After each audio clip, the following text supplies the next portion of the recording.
music playlist creation and so on. So people are trying to predict what kind of themes in music will people prefer. And in some sense, fashion is close to some of those settings. The next one is intent. As I said, taste is something which is long term and won't change every day. But intent is something that what is it that you are looking for today, right? You come into the site to shop for something which you may or may not have shopped earlier, right? So maybe I only wear cotton shirts, but somehow I happen to join a gym, and so I want some active wear, some sportswear or something, right? My taste model would not be able to capture that because it would have sort of given me that I only wear polo t-shirts. But when I come to the site with a different kind of an intent, there are real-time intent models that will be able to catch that, okay, today I'm trying to shop for some active wear to go to a gym, and hence will be able to react to this situation. So in terms of machine learning, as you can imagine, there are a different set of models that are dedicated to mining intent as compared to taste. And the way intent modeling happens is more like you're looking at the click stream of this particular session, or maybe the last session, last couple of sessions, and trying to predict what kind of items would be of interest, right? The data is the click stream, right? So I come to the site, I click on a particular page, let's say the listing page for t-shirts, okay? And then I do another few clicks, I click on one product, I get to see more detail of it. I mean, we call it the product details view. And then maybe I like it and I add it to my wish list or add it to cart, and I continue shopping and shortlisting products. Intent, if I am spending more time on the website, our real-time intent modeling would get into the picture and mine, okay, you have so far viewed these products, so that is the data. Basis that, what other kinds of products or what other specific products are you likely to view, okay? Okay, so these are the three kinds of models of customer understanding broadly that we would leverage in most applications. As you can see here, the last example, I have probably clicked on these 3 t-shirts. So on our website, we have different groups of t-shirts, right? And actually coming up with this grouping of products in itself is a nice data science challenge, right? It's not always that basis product attributes. You can group products that are equal.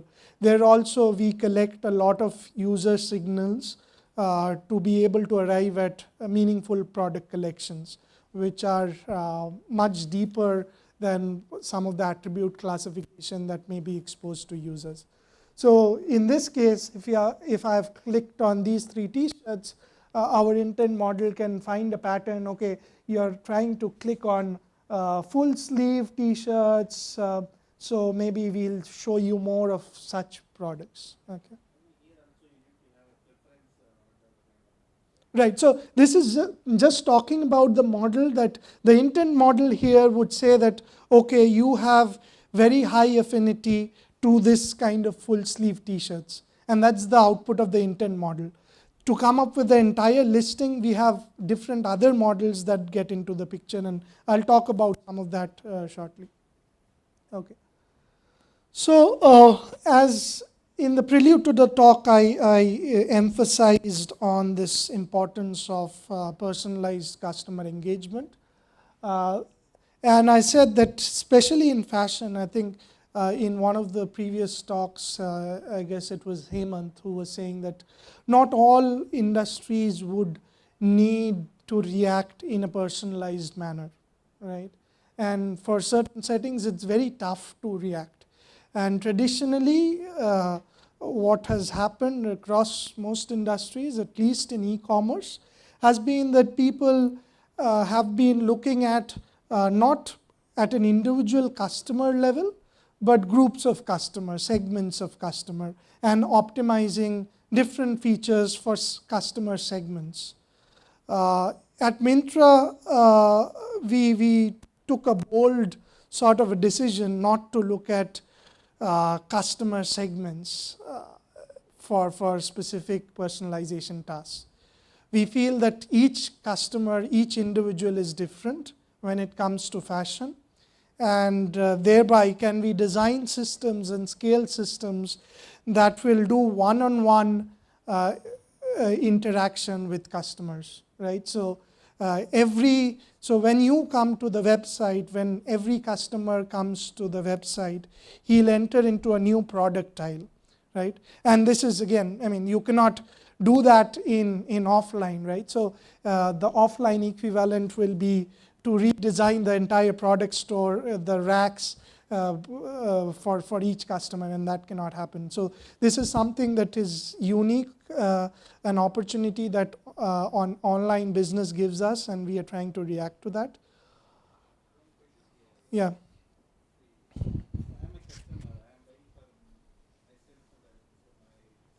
Yeah. So how do you segregate that if you talk about personal customer engagement? Right. So there are these nuances which are challenging. To specifically answer your question, your clothes and your son's clothes is an easy one, right? Because you typically won't wear the same kind of sizes and shirts. So, and to distinguish between you and your wife is also an easy one. But probably you and your brother is not that easy, right? So there will be occasions when we go wrong. So that's why it's always, we personalize to a certain degree and not 100%, right? So there will be some non-personalized popular stuff that you will be still seeing. And if you react to that, then our real-time models will kick in, and if they're smart enough, they'll understand, okay, now you're not reacting to what you usually react. So it's something that you're doing which is contrary to your normal taste, and hence perhaps we need to lessen the degree of personalization and show you different stuff. So, but it's a challenge in any ways. So let me just touch upon a few things why personalization is important, not from just a customer experience perspective, but it's also imperative for the business in other ways. One of the ways is that e-commerce stores typically have much wider product collections compared to any offline store, right? Just by the nature of the business. So we are running into lakhs of products. But the real estate that we have to show products is limited, right? And it's getting more and more limited as we move to mobile platforms. The screen size is sort of getting smaller and smaller. That's why personalization, even if we take the customer experience apart, it's important because there is a huge discovery challenge that we are faced with. We only have 5 slots. Let's say for t-shirts, the first page that the customer comes in, you only can, in a mobile phone, without any scroll, maybe you'll see 5 or 10 products. If you scroll through, the first page will be seeing 20, 30 products. So if you don't personalize, then what happens is you are showing the same 20 t-shirts to the millions of customers that come in every day, right? And so you are only selling 20 of those tiles and you are not being able to give enough visibility. I think visibility is another word which has been introduced already. You are not giving enough visibility to the lakhs of products that you have. So that's why, again, personalization is important, so that each person gets a product as per his taste, and hopefully we are managing our portfolio to cover all tastes, and we'll sell different kinds of products. And I touched upon the fact of delivering richer experience. I mean, that's just like a equivalent of a personal assistant at a store. Some of the smarter shopping assistants, they won't talk too much, but they would look at your shoes, the watch that you're wearing, and immediately show you the correct products, right?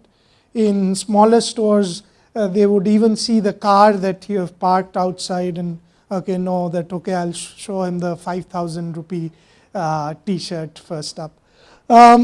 And that's exactly the model. That smart salesperson is something that we are trying to automatically create through machine learning at our team. Okay, so the first example, I'll limit myself to a couple of examples and maybe talk about a few more examples briefly. The first example is one of the projects that we have launched, and it has been in production for most of our top regular customers, is this project of personalized product listings. So product listings is analogous to aisles and racks in an offline store, right? So you come into the t-shirts section, here the t-shirts page. What are the t-shirts that are displayed to you?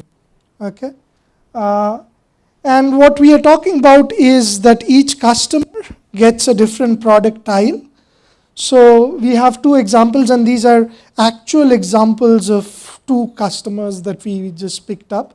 One is we have detected that Devarshi is a person who's a football enthusiast. So what we are showing, this is for the same page, by the way. It's the men's sports shoes page on Myntra, and I'm just showing how differently it looks for two different individuals, right?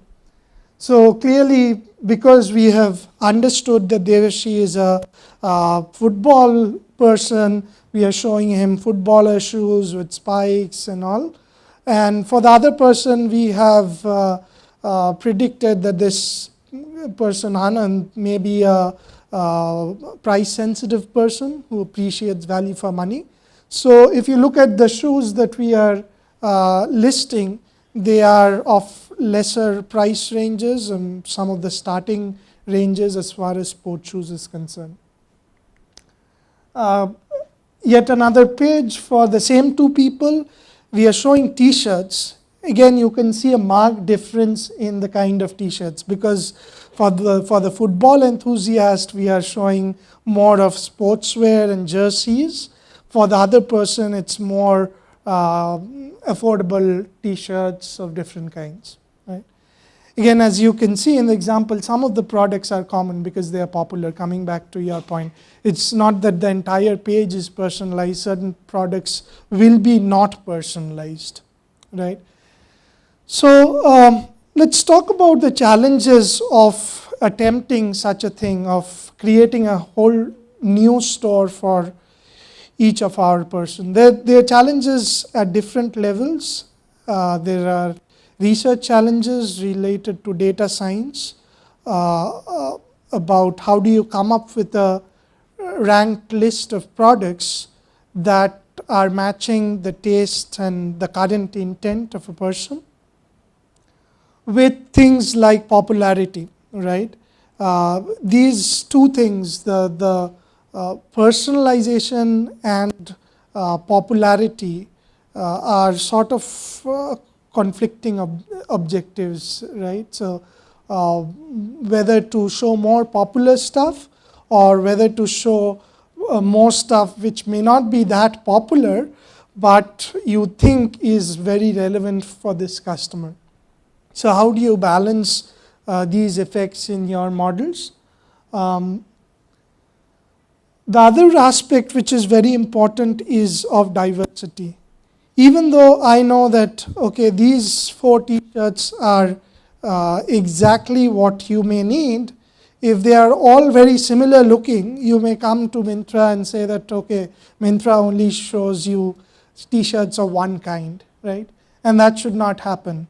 So you have to have diversity, which is again another contradicting objective to relevance, right? These are, so this in itself will presents us with very unique research challenges on how to maintain diversity and relevance together and create a list. Popularity is of course important because one product may be exactly similar to your taste, but it does not sell for some reason. Maybe the picture of the model is not very good. I mean, people are not liking him. So various things can go wrong. So it's important to take into account popularity, and popularity in itself has different models. How do you sort of assign a popularity score to an item? In itself needs a special kind of a model, and we have different kinds of time series based models that factor into different measures like the click-through rates on the products, the revenue, the margins, etc. Combine itself, get the seasonality aspect rolled in, and all combined into a model that gives you popularity. Okay. So these are some of the research challenges at a data science level. There are data engineering challenges when you want to transform your store completely from one person to another. So you may have come up with a list of products that you think is ideal. How do you match it up with the other technical systems of search systems like Solar and all, which are which work very well with static list of products, but if you are giving them 1 million different lists, then just the presentation it presents a challenge, right? So I'll talk about, I have one architecture slide where I talk about some of these things, but there are different data engineering challenges as well. This is another use case of what we call personalized interventions. So this is about when you're surfing Myntra, you may have seen that there are certain notifications that pop up which have a certain story to it. So if I'm surfing for certain t-shirt, some shirts here, this particular notification comes in and says, hey, you're looking for shirts. By the way, we have launched this new collection of shirts that have magnetic buttons. I don't know whether that's a good idea, but it's a new collection of shirts. Why don't you check them out? So there are various marketing teams in a retail organization which want to promote different product collections. And how do you match customers with a certain intent to marketing campaigns that are designed for a certain kind of an intent? So and as I said, I mean, this also helps in the discovery, right? So you're sort of saying that, okay, a particular customer is looking for certain kind of t-shirts, but probably he's missing a particular collection which is very relevant. Perhaps it does not come up in the product listing. So can you sort of suggest that, right? Or it's a new collection which is not popular as yet. So how can you alleviate the discovery challenges? Again, such notifications can come in. And again, it's borrowing on that intent model that I talked about, which in real time tracks what are the kinds of products that you're looking for today and presents appropriate notifications with appropriate stories.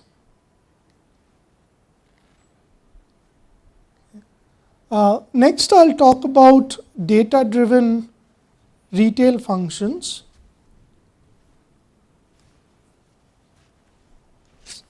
So this is the more inward-facing function that we are trying to drive.